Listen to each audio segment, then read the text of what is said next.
Successful ಆಗೋಕೆ ಬರೀ hard work ಇದ್ರೆ ಸಾಕಾ?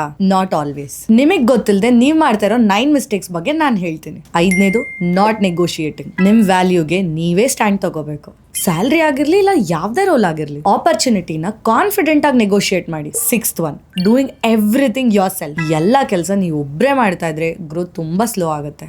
ವರ್ಕ್ ನ ಡೆಲಿಗೇಟ್ ಮಾಡೋದು ಕಲ್ತ್ಕೊಳ್ಳಿ. ಟೀಮ್ ಮತ್ತೆ ಸಿಸ್ಟಮ್ ನ ಬಿಲ್ಡ್ ಮಾಡಿ. 7th one, having no system. ಒಂದೇ ಪ್ರಾಬ್ಲಮ್ ಮತ್ತೆ ಮತ್ತೆ ರಿಪೀಟ್ ಆಗ್ತಾ ಇದ್ರೆ ಪ್ರಾಸೆಸ್ ನ ಚೇಂಜ್ ಮಾಡ್ಬೇಕು ಅಂತ ಅರ್ಥ. ಇಲ್ಲಿ ಬರೀ ಹಾರ್ಡ್ ವರ್ಕ್ ಕೆಲ್ಸಕ್ಕೆ ಬರಲ್ಲ, ಸ್ಮಾರ್ಟ್ ವರ್ಕ್ ಗೆ ಸ್ಮಾರ್ಟ್ ಸಿಸ್ಟಮ್ ತುಂಬಾನೇ ಇಂಪಾರ್ಟೆಂಟ್.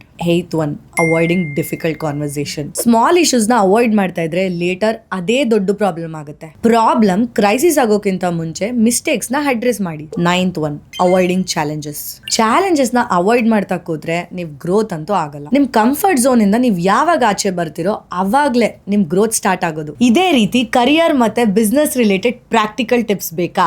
ಈಗಲೇ ಈ ಪೇಜ್ ನ ಫಾಲೋ ಮಾಡಿ.